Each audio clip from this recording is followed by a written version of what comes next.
Hello बच्चों, आइए प्रश्न को पढ़ते हैं। हमारा प्रश्न है विशिष्ट प्रतिरोध किन किन कारकों पर निर्भर करता है। तो आइए सबसे पहले इस प्रश्न की मुख्य अवधारणा को समझते हैं। तो इस प्रश्न की सबसे पहले क्या लिख लेते हैं, मुख्य अवधारणा। हम जानते हैं प्रश्न हमारा किस पर आधारित है, या प्रश्न हमारा आधारित है विशिष्ट प्रतिरोध पर। तो इसकी जो मुख्य अवधारणा हो जाएगी वो हो जाएगी विशिष्ट प्रतिरोध। विशिष्ट विशिष्ट प्रतिरोध। तो आइए विशिष्ट प्रतिरोध क्या होता है ये जान लेते हैं।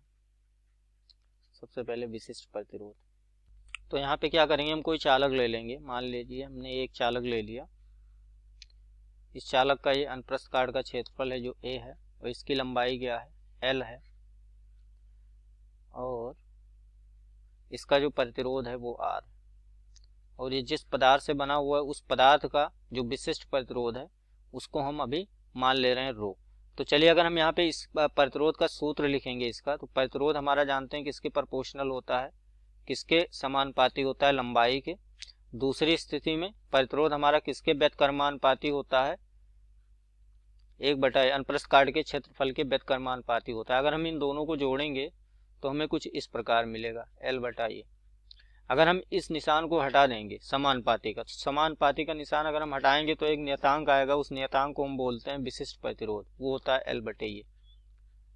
अब हम यहाँ क्या करें, अगर हम यहाँ पे देखें, अगर हम L का मान क्या ले लें, L का मान 1 ले लें, 1 मीटर, और अनुप्रस्थ काट का क्षेत्रफल क्या ले लें, 1 मीटर वर्ग।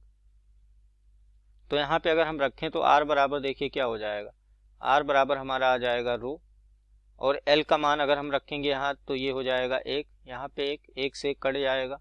हमारे पास r किसके बराबर हो जाएगा, रो के, मतलब विशिष्ट प्रतिरोध के। तो विशिष्ट प्रतिरोध हमारा किसके बराबर हो जाएगा, प्रतिरोध के। तो हम कह सकते हैं कि विशिष्ट प्रतिरोध क्या होता है, किसी भी चालक जो 1 मीटर लंबा और उसके अनुप्रस्थ काट का क्षेत्रफल कितना हो, 1 मीटर वर्ग हो, तो जो उसका प्रतिरोध होगा वही क्या कहलाएगा, उस चालक का विशिष्ट प्रतिरोध कहलाएगा।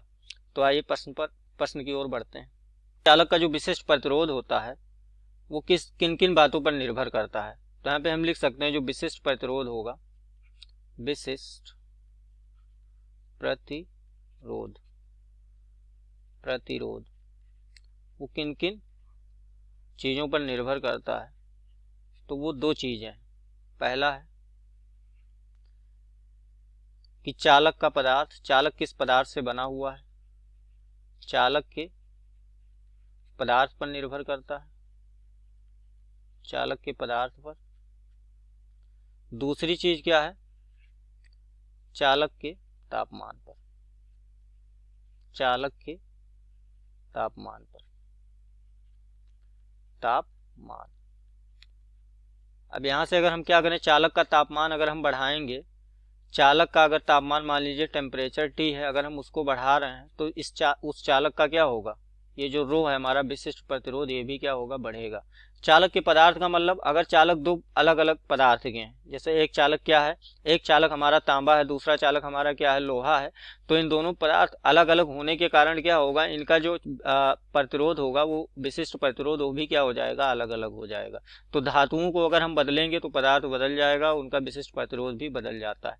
विशिष्ट प्रतिरोध कभी भी चालक की लंबाई पर, विशिष्ट जो प्रतिरोध होता है चालक की लंबाई पर निर्भर नहीं करता है, अनुप्रस्थ काट के क्षेत्रफल पर निर्भर नहीं करता है। ये बात ध्यान रखिएगा। ये चालक की लंबाई पर कौन निर्भर करता है, प्रतिरोध। उसके अनुप्रस्थ काट के क्षेत्रफल पर कौन निर्भर करता है, प्रतिरोध। लेकिन जो विशिष्ट प्रतिरोध होता है वो केवल दो ही चीजों पर निर्भर करता है, चालक के पदार्थ और चालक के तापमान पर। मैं आशा करता हूँ इस प्रश्न का उत्तर आपको समझ में आया होगा। धन्यवाद।